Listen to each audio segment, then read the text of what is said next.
Hello, and welcome to the Coaxum Report. I'm your host, Terry Coaxum, and you can catch us we're on the marketplace. You can catch us on Roku, on Fire TV, on Amazon. You can also listen to us on WSTX Bloomberg. And I am delighted today to be joined by Zanita Williams, who is the founder and the president of Iris Industries Ltd. And she's going to be joining us today on the Coaxum Report to talk a little bit about some best practices, some big ideas. We're going to start off with barriers, but Zaneta, you've been around a little bit, so you know I'm always looking for solutions. So want to jump right in. If you could just tell the listening audience who you are and a little bit about your business and what you do, and let's do it. Let's do it. Hi, everyone. My name is Zanita Williams. I am the president, CEO, and founder of Iris Industries. Iris Industries is a mechanical and construction firm. We specialize in reducing the carbon footprint. I've been in this industry for over 22 years. Yes. I guess I would say that I consider myself as a unicorn.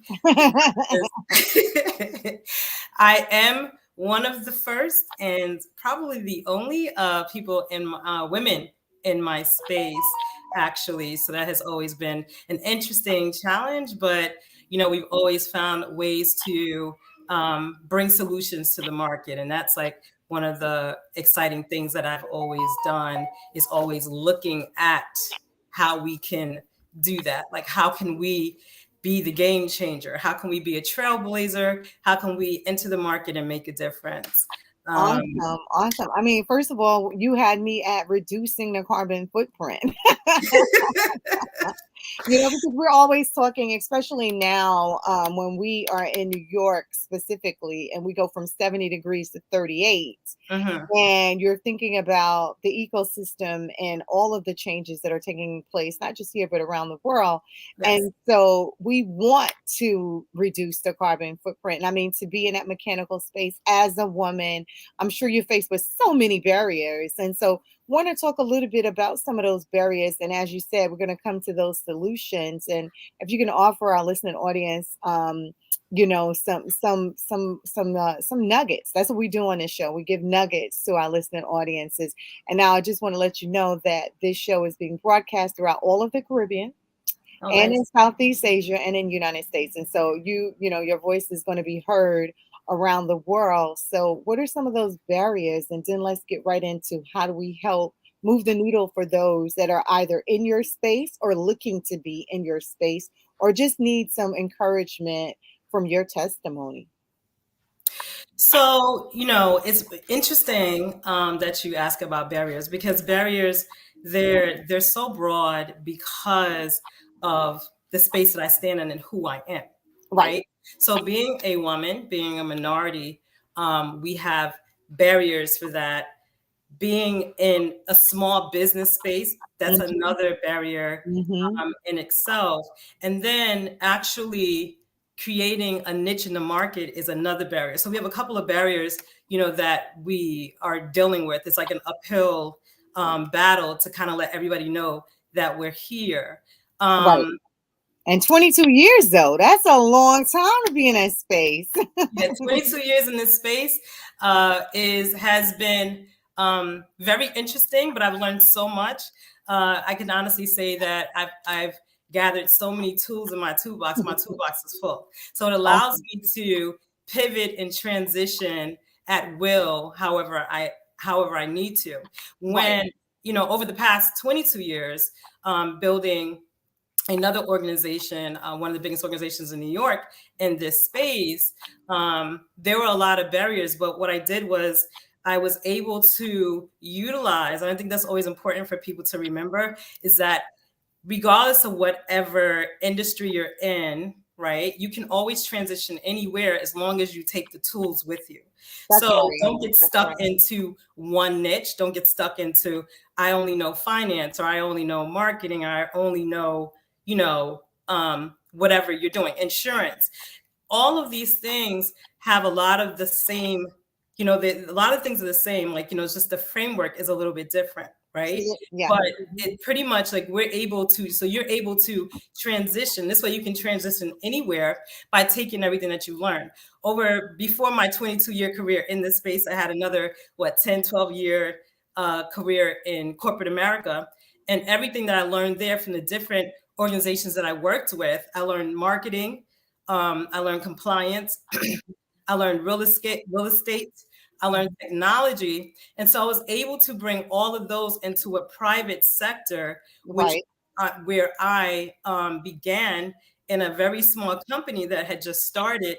But I took all the tools that I learned from every uh, organization I had ever worked with and applied it to the new organization that had just started in a small space that doesn't even know anything about corporate presentation, right? Wow. Because when you're dealing with mechanical, initially, you go back 22 years, that wasn't corporate at all. Like No, it wasn't. it was oil and grease and work service, okay, whatever. So it was like doing business development, figuring out a strategy forward that was going to increase their bottom line. We actually did that like by 500% in our first year Whoa. and a half, right? And that was by using the tools that I learned from those just 3 or 4 things that I learned, that I mentioned to you, along with everything else. I always heard people say, well, I only know how to do this one thing, right? Mhm. Like you move in one space, but That's you have right. to remember that you are constantly learning. Like don't let barriers stop you. Right. Like don't put up your own barriers, because it's what people tend to do, right? If you Right. say I only know how to do one thing, then you're not really realizing what I know how to do within what I'm doing and then how that fits into something else. So corporate America, private sector, mechanical, grease don't even go together. I mean, people they used to always ask me, like, well, what are you doing here? Like, you look like you should be in corporate America or something. But I'm like, no. So I brought all of that presentation. I brought it all over to this side of the house. I explained to the whole organization that presentation is everything. Anything that leaves outside of our doors, Right. it has to represent us. So therefore, we had to get our corporate identity together. And then we were able to actually go out and talk to the corporate entities within the space. So we were able to transition to doing work for property management firms, like big property management firms that deal with like skyscrapers, high rises, That's like the big buildings of New York. We were able to transition into that. We were able to actually I was able to create a marketing strategy that allowed us to be able to go in and work for other companies where they could use us for their services. So you have to be able to be strategic, think a little bit outside the box sometimes, like, like Mhm. you want to move things along. And by doing so, I started learning the business even more because I was looking at it more from a business development perspective. But Yes. as I started to learn more about what we actually did and could actually communicate that and understand that and conceptualize it, then I could actually understand that, I could do this myself and I would like to go off on my own eventually. So I stayed there long enough to get my own experience. Mhm. And everything that I did it 100% and then some, Right. because in business, all you have is your name.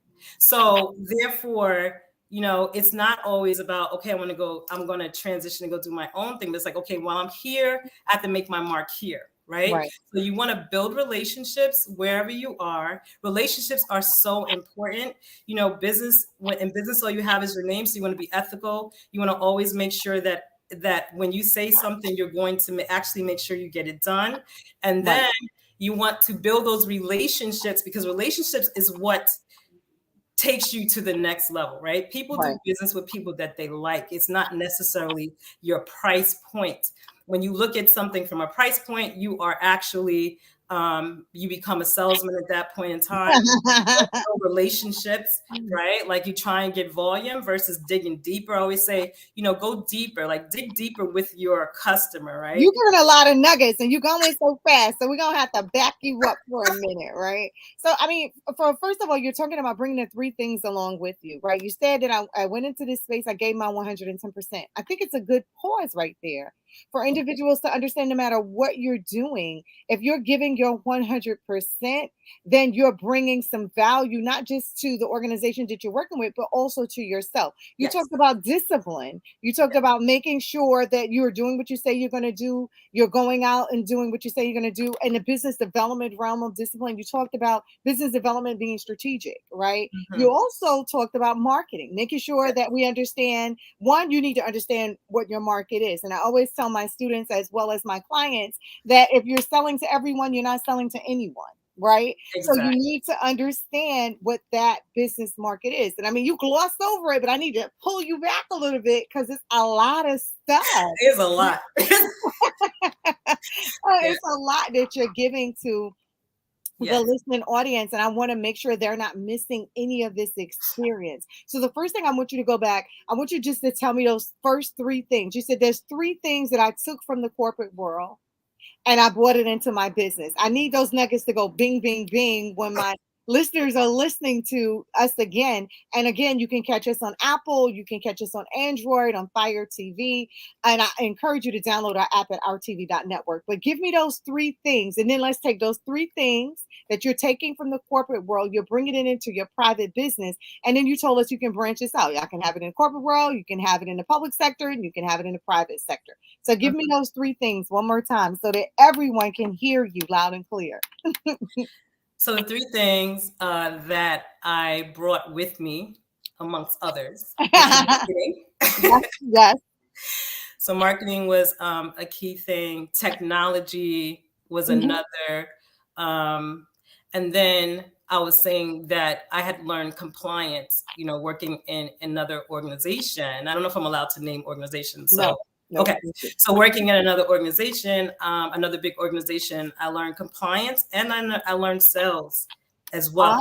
So So, and that's really important, especially when we talking about sales. Sales is different now than it was pro COVID, right? Pre COVID. mhm, And mhm, we have to do things very, very different now. And so a lot of the barriers, because you talked about the barriers, and there's a lot because we talked about our gender being a barrier, right? Because yes, you're in a male dominated space. yes, We talked about the mechanical business being that a barrier, like breaking into that space. We talked about being a small business being a barrier coming yes, into that space. And there's just so many other barriers. And we're going to talk about moving forward how you were able to come over those hurdles. But one of the things that I want everyone to hear you say is that here's some of the expertise that I brought along, and then here are some of the other things that I added. So when you talked about the three things, you said I brought these three things with me. I brought marketing, technology, and compliance. I understood it. I understood it clearly. I knew what it was, but I did my best in that business.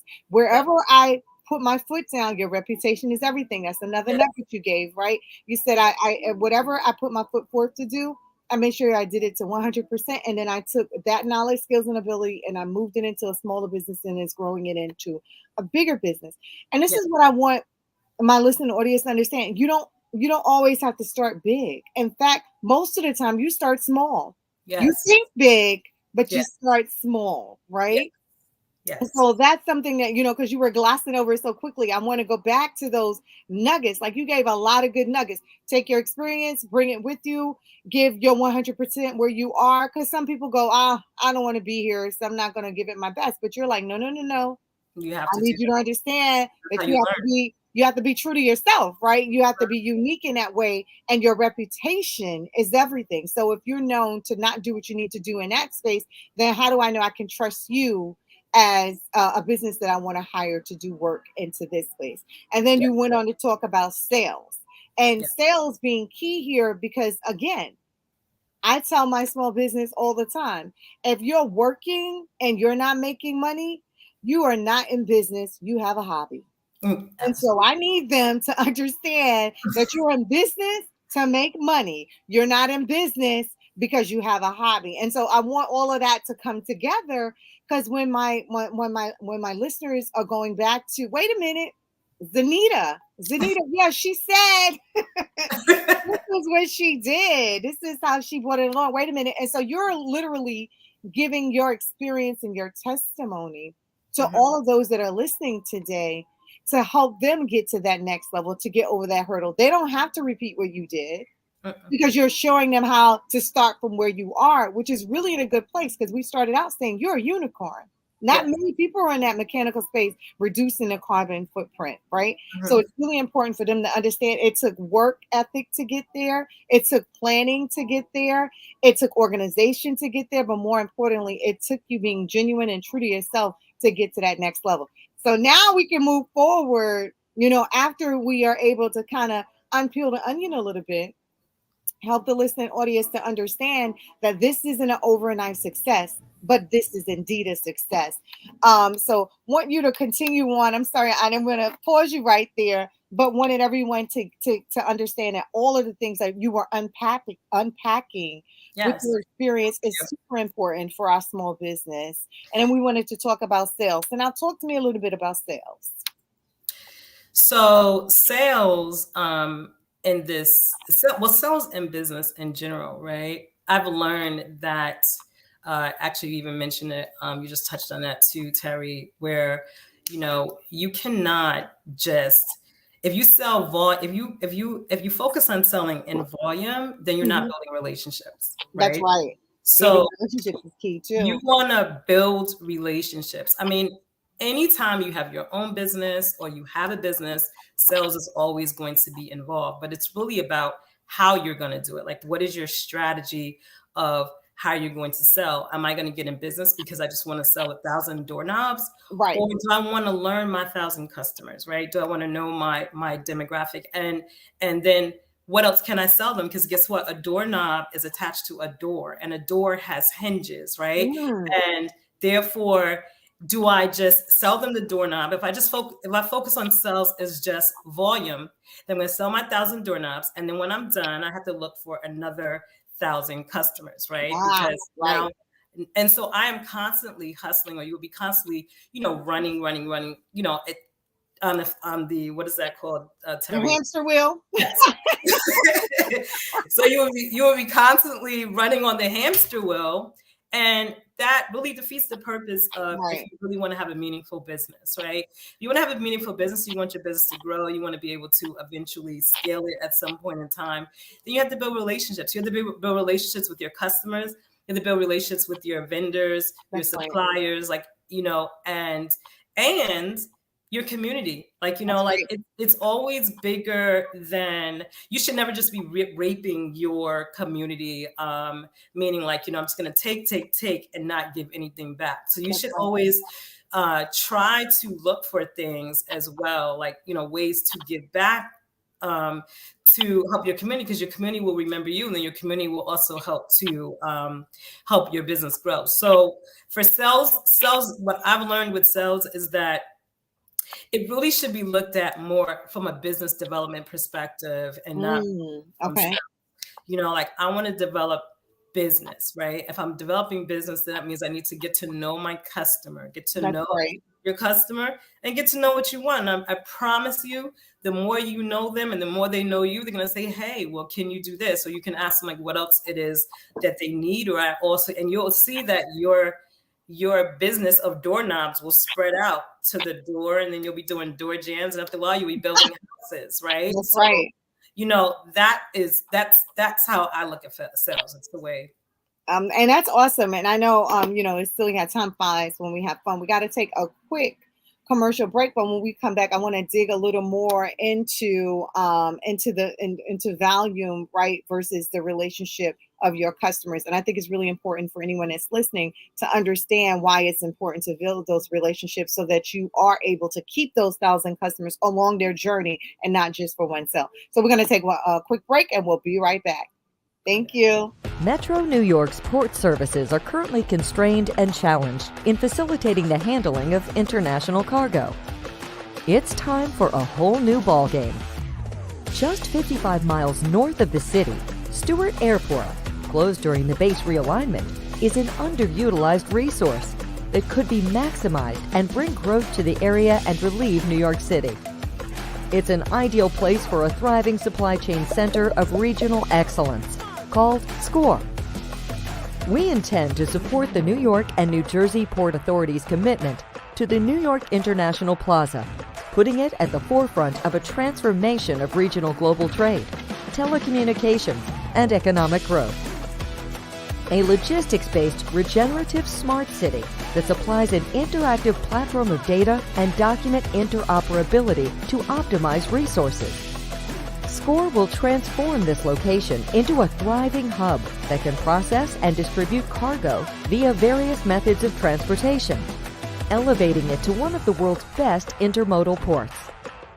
We aim to build a cybersecure network operations center that enables customers to share data in real time across the supply chain and across the whole region, utilizing eco-friendly practices to keep things running efficiently.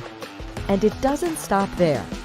Not only will SCORE develop high-speed wireless networks in a data-driven city to improve logistics and facilitate international trade, it will also create critical infrastructure for regional economic development.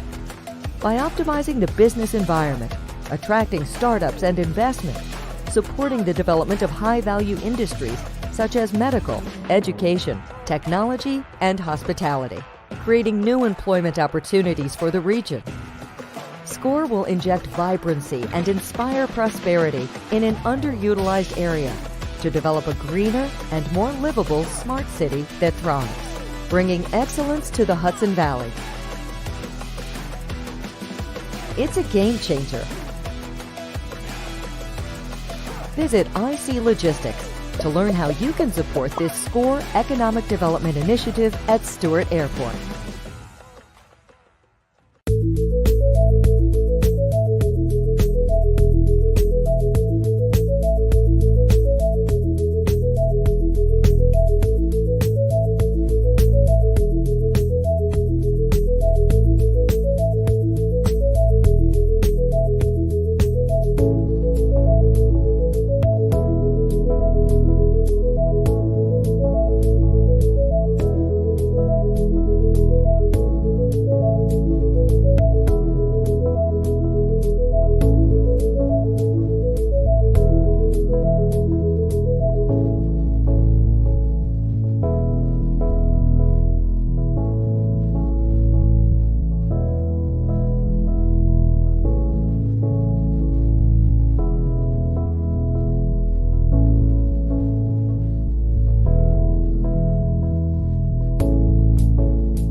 I used to watch BET, MTV, VH1, now I watch Tempo. Soca, Calypso, Reggae Dancehall. Don't stall, better get tuned in to the tempo.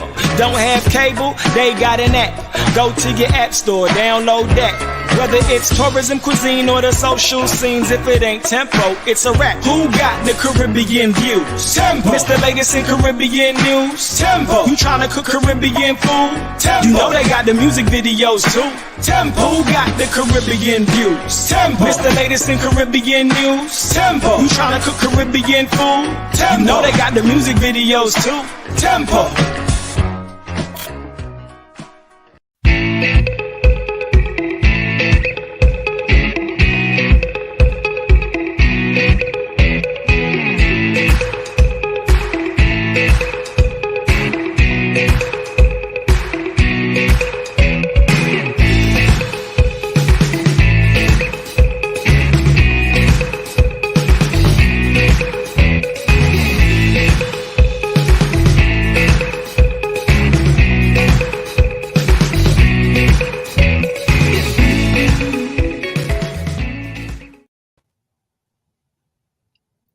Welcome back. Welcome back. Welcome back to the Coaxum Report. So our commercials always make me want Caribbean food. I can go on vacation. I'm like, I need this health and wellness. This is important. It's reminded me how important that is. Awesome. Yeah. So we are having a fabulous time. Zenaida, I truly appreciate you joining me today. You've given me a lot of nuggets, a lot of great nuggets. Again, anyone's listening, they can join us again on Amazon Fire TV, on Android, on Apple, on Roku. I encourage you to download ourtv.network so you can catch this episode again. And of course, we're partnered with in the marketplace by Tempo, Kalalu Network, and I'm overwhelmed today. Just really excited and enthusiastic about having you because you are a unicorn. You are a woman that is playing in this space for over 22 years, and just knowing your story about how you got here, and then you giving us all of your experience. In our last episode, in our last segment, you talked about having these 3 things, which is really 4 things that you're really bringing to bear when you're coming into this space. We're talking about marketing, technology, compliance, and sales, and all of this through business development, which is the experience that you brought with you, bringing it over into your new business. And you talked about the public sector, the private sector, and how they intersect. But like I said before, you had me at reducing the carbon footprint. So I'm truly excited to share this segment with you. We talked when we got off last time, we were talking about sales. And we were talking about volume versus building relationships. And I think it's really important for us to kind of pause there because a lot of individuals, we get into business, we have some things in mind. Okay, we're going into business because we want to be our own, I want to be my own boss. I'm going into business. But one of the things you say you first need to do is you have to understand the business, understand the market, and have a business development plan. Because if you don't plan to succeed, you'll plan to fail. Yes. Or the lack of plan will help you fail, right? Yes. And so we started talking about sales as it relates to relationships. So what is something else that you can offer to the listening audience about getting to a place where you understanding your sales, you're building those relationships? Because you gave a great example. You were like, yeah, you're selling doorknobs. And so you're looking at selling 1,000 doorknobs, but with those doorknobs become a door. With those doors become door jammers. With door jammers become homes. So you may go into like from building that doorknob for 1,000 customers to creating those significant relationships that those customers stay with you through the journey. And that's what I always say when I talk to customers about my business. I said, I don't want you just to be my customer. I want you to enjoy the journey and the experience of whatever you're asking me to do. So you want that customer to stay for the journey. You don't want a one-time sale. Because one of the important things you said last time, you get the 1,000 doorknobs sold, then you got to look for 1,000 more customers. You want to keep those customers. So how do we keep those customers? Through customer retention. That's so that is one of the things. So that is a tool I brought from a prior industry into this one, right? From different and guys, I'm sure by a certain age you probably have had a few different jobs, and I promise you, if you really look at them, there are tools that you can bring with you from tools in your toolbox. That's right. Those tools in your toolbox are so important. And so customer retention is to, one, like I said, like get to know your customer, make sure that you are helping them on everything that they need. But to be a good salesperson, and I put that in quotes because we just said that, we don't want to do the big volume sales, right? We want to dig deeper. But in order to do that, you need to know your business, right? So even if you're not the president, the owner, right, and you're working in an organization, you need to understand and know your business so you can be a value add. If you're going to be a value add to your customers, you have to know who you are. You have to know what you can do. You need to know what your organization can do, and then what we bring to the table, right? So that is how you get to, once your customer starts to realize that, okay, this organization, this company, right, is they're actually a value add to our organization. That's why I tell you, when you dig deeper, you become a value add as well. Then they will lean on you for knowledge, right? And I always tell, like, you know, like in my industry, we have a lot we do a lot with building, you know, like skyscrapers and high rises. So we do a lot with like building managers, resident managers, property managers, things of that nature. And I'm in a lot of those organizations, and I've been in there for years.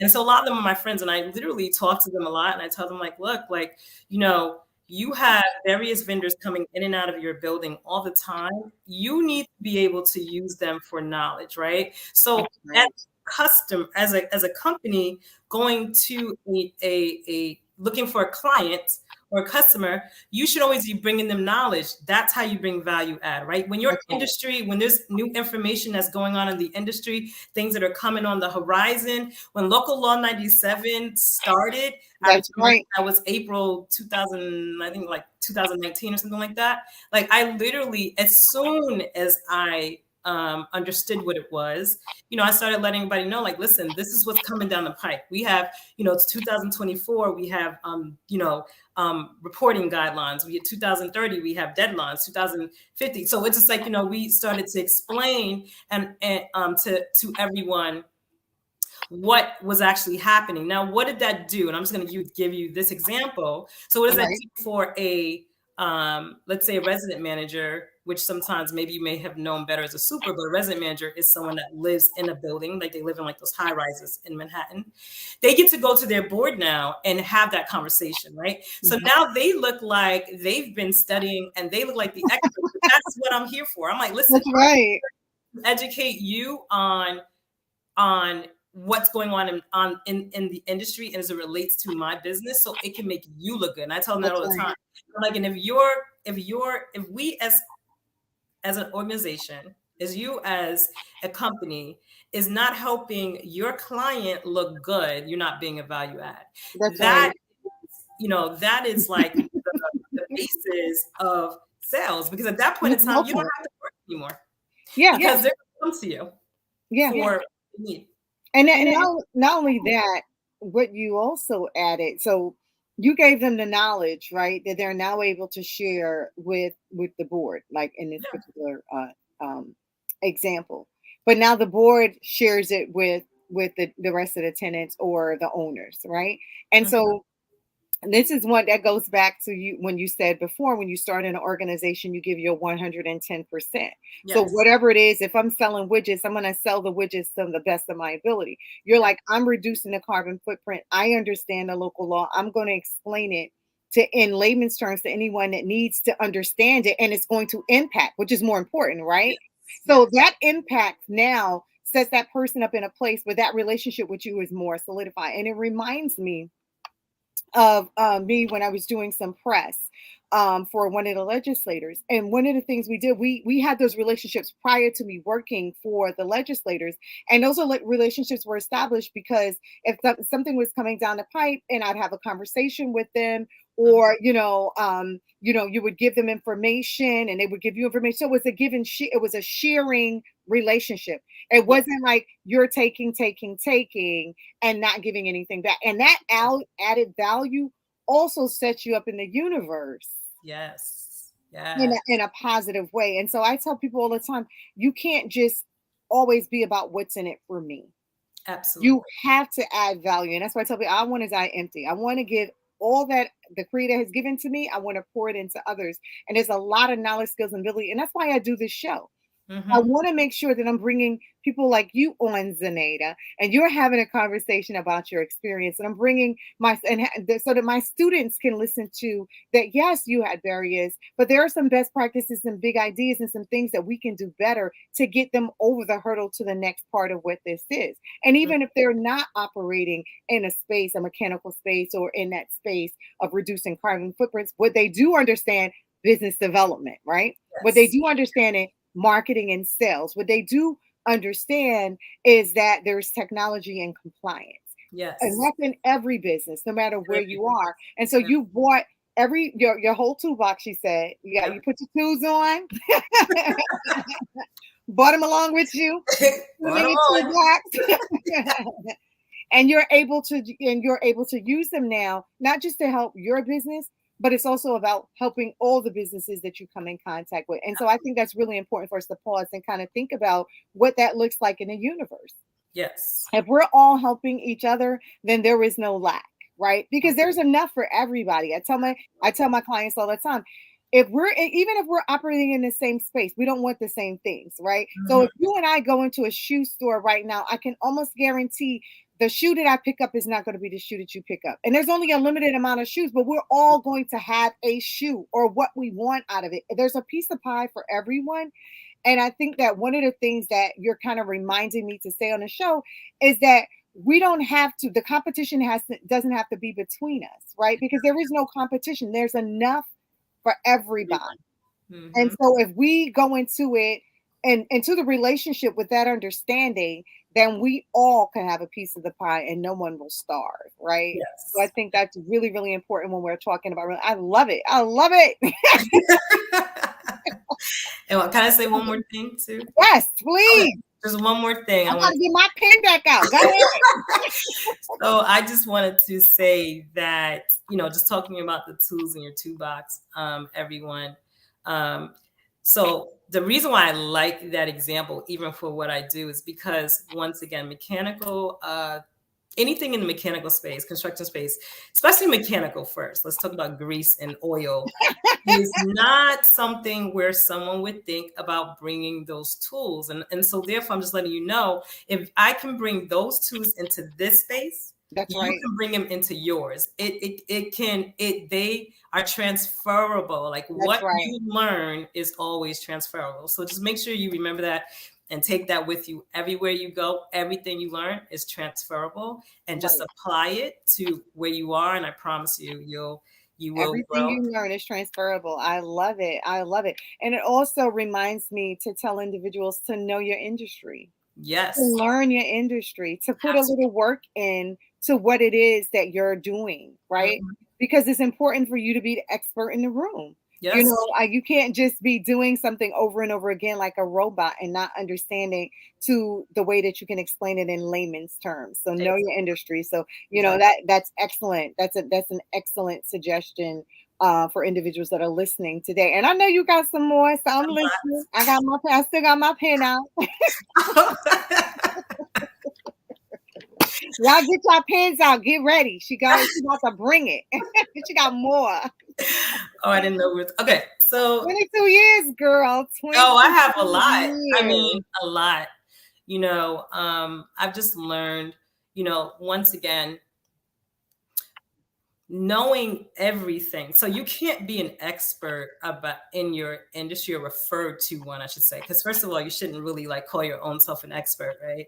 So your industry, if you are, then trust me, they'll find you. Let's back up. Who said you shouldn't call yourself an expert in your industry? Who said you shouldn't call yourself an expert in your industry? Well, it should really be, I'm not your work should speak for itself. Yeah, that's what I mean. Right? Like, you don't want to but because we're now on, say, LinkedIn and in social media, if you don't refer to yourself as an expert, the novice will be referring to themselves. And then it's going to be the toss-up between. So what I'll say to that, yes, you're absolutely right. And one of my favorite motivational leaders said this: tell people what you want to do, but first show them. Right. So you show them through your work and your, all of the tools that you brought into your toolbox, that you're an expert in this field, but don't be afraid to talk about it. Right. Don't be afraid to say, because especially as women, and I do women empowerment all the time. And I have to tell them, first of all, you should always be at the table. Do not walk into the room and sit in the back. You sit at the table, you open your mouth, you ask questions, you add value, something similar to what you just said, and you show them through your knowledge of the subject matter that you are an expert. Yes. And that's actually what I was saying, Terry. So I'm sorry if it came across the wrong way. I was saying, don't just go label yourself expert. Yeah, don't go tune your own horn talking about what you can do. And you're not showing it through your work ethic. That's right. Show it through your work. Under promise and over deliver. Always walk into it saying, "Oh, I'm not sure." And then when you when you deliver it, they're like, "Whoa, wait, she did this and she got fit." Well, you did 500%. I was like, "Wait, what?" 100%. And we make sure our jobs, like when we do projects, we always, that is one of our, our underspoken models. Like we don't like really always tell our customers. That's right. We really like to surprise them. We they usually tell us a project's gonna last 6 How weeks long, right? or 3 weeks, and we're like, I mean, we have told them in the past, like, no, it's not gonna take us that long. They're like, okay, they think we're joking. They're like, yeah, okay, whatever. And then they're like, wait a minute, how'd you guys get that done in 2 weeks? I'm like, because you're paying for our expertise, right? And there goes a nugget right there, because don't undersell yourself when you have the expertise, right? When you have the knowledge. That's a good one. People will tend to think because you did the job so quickly compared to everyone else, right, that they should pay you less. Like, no, you have to pay me for my knowledge, right? So that's what you're paying for. And this way, because if you're not making mistakes and you can get it done in a fraction of the time as everyone else's, because that comes from years of knowledge. That comes from, you having a great team, you picking the right people. That's right. To be on your team. I mean, another thing that everyone should know, like if you are in business, if you own your own business, is that you don't have to know everything. That's another key thing. Like you're able to hire the smartest people that or that you can know and afford to put them in position to move your vision forward, right? It's important. I'm going to pause right there because one of my favorite authors, Napoleon Hill, talks about this in Think and Grow Rich. And he talked about how Henry Ford, failed so much before he was successful. But when he became successful, one of the things that he used is just that nugget that you just gave. When he was asked, they were referring to him as being idiot, as in being an idiot, and because he didn't have a high school, whatever, right, education. And he said, "I'm smart." He said, "I don't have to know everything." Basically, translating, I don't have to know everything about everything, but I have a push button on my desk that I can push and command it. Any information that I need to know, that person will come in and give it to me. So he was smart enough to surround himself with a team of individuals that can do the work that he needed to be done at the time that he needed them to do it. And that's exactly speaking to what you're saying right now. So I don't know if you read the book, but that's one of the nuggets. I didn't. That's one of the important nuggets. The other thing is, you said don't undersell yourself. And I think it's really important for us to understand our value, right? Absolutely. And we shouldn't undersell ourselves. And if we put our mind on a price point and we do the budgeting of it, cost benefit analysis, I'll say add a zero to it, right? You know why? Because at the end of the day, if you don't put a value on your service, no one else is going to put a value on your service. Another one of my motivational speakers that I read about a lot was talking about just that. There was a gentleman that came into her and he was saying to her, he said, "Listen, I offer the cheapest rates and I give the best service, but somehow the individuals that have a higher rate are doing better than I'm doing." And she said, "You have to price your service. You have to put a price point on your service that's worth the value of your service. So don't undersell yourself." And so it's really important for us. And so those are some nuggets, like having the right people around you and not underselling yourself, extremely important. And I know you had another one. Come on. Because I'm sorry, I had to pause you because you go so quickly. I got in bite-sized pieces to walk away with these nuggets, understanding how to be successful. So I apologize for stopping you in mid. No, I mean, stop me, because that's what I'm here. That is what I'm here for. I'm here to hopefully help everyone learn something from my experience. So I want you to stop me so that you can slow me down, because I can just go like. But you can tell it's the passion behind it. Like, you love what you do. I love what I do. I honestly do. And that's another thing too, because that's ironic that you're saying that. Because my daughter actually was asking me today, like, "Oh, I don't want to," she's thinking like, "What do I want to do?" She's, whatever in life, right? Professionally. Right. And she was like, she didn't want to be bored. And I said, "Listen, as long as you're doing what you like, you'll never be bored." Right. So it's like, it's not like it's work. It's not work. It's not work. So it's like, a lot of times, like, match your personality to the type of things that you're going to do. Right. And as long as you're doing something that you like, you won't be bored at it, right? That's So right. I always, like, that is like one of my things. Like, we see so much in the world today where people, Are robots. They're robots. they're They're going to robots. work. They're not happy. Not. Like when you're in college, I always tell everyone, I'm like, listen, college is the time to figure it out, not after. So don't go through 4 years and know good and well that that's not the degree you want, but you just want to get out because you want to get done with your time. I'm like, listen, time's going to pass. Make sure you have and you do what you like that. The get the degree that you feel that you can leave the world a better place than when you found it, right? That's right. I love it.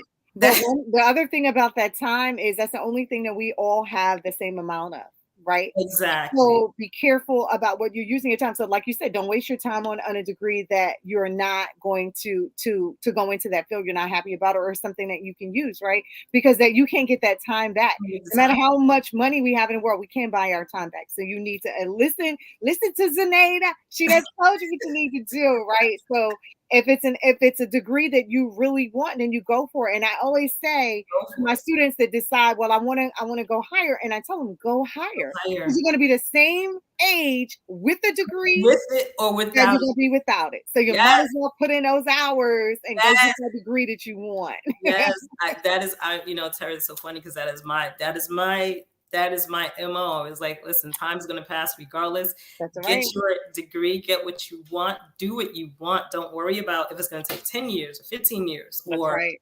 Like, don't worry about the time because the 10 years or 15 years are going to pass anyway. That's right. And you will or will not have it. And you will either be in a different place in 10 years or in the same place 10 years. So you want to... You will be happy or you will have regret. And I try to live my life with no regret. No regret. And you want to be able to put yourself in a position where you can transition. You can pivot easily, right? When you have the right foundation behind you, education-wise, business-wise, experience-wise, like, you've been utilizing you surround yourself with the right people, which is what you said too. Yes. Then you can pivot, because the world is changing. Remember, we are like in a technology age. There's a lot of things that are like, if you're paying any attention to the things that are happening around us, like things, 10 years from now, things are going to look very different from what they look today. So how do we garner and, be able to become a part of those opportunities? Is by actually making sure you're in position now, right? So let's just go back to my industry for a second. And like right now, we're talking about carbon footprint reduction. That is a mega trend. That is a federal, state, this is what everyone is going into, right? The world is going into this, right? So before the world was even going there, I was already writing about it, being published. I've written, things, I've been published on these topics. But the things that I found to be very interesting is that if you indeed actually do everything that you're supposed to do and pay attention to your industry, then that's how you're able to say, okay, well, listen, this is how I can take my current existing business and I can put it here in this new space, right? This is how I can, scale up in this new space. This is how I can build, get into a niche in this new space. I mean, because the world is shifting. We're shifting. We have technology coming. They talk about the metaverse. They talk about there's so many different things that are happening, and these things, they're really happening. Everyone, they're happening. So therefore, how do you take your current existing business and how does it operate in that, or how do you take the knowledge that you have and put it into something else? And this is really important. I know we got to close out really, really shortly. And I think that this is a real good closing point. So I want you to repeat that one more time for those that just joined us. How do you take the knowledge and skills that you have? And then how do you pivot? Talk to me. And so that'll be your closing words for our listening audience. And I'm gonna have to bring you back because we got so much to so much to talk about. That's right. Yes. So how do you take your knowledge, guys? Take your knowledge. How do you take your knowledge and then move it into this new space? Technology is moving, it's growing it's changing. Pay attention to your industry. Know what you do. Know your business. Know if it's yours or someone. It doesn't matter. Understand it so you can have those tools so you can transition, because the world is going to change with or without you, and you want to be able to change with it, and you want to be able to get into that unique space, because there's going to be a lot of Awesome. So, Zanita, you've given us a lot of great nuggets. I want to thank you so much for being on a Coaxum Report, and I'm going to have to get you back on so you can drop some more knowledge on the listed audience. All right, everybody. Thanks for listening to the Coaxum Report. Have a super amazing day on purpose. Take care.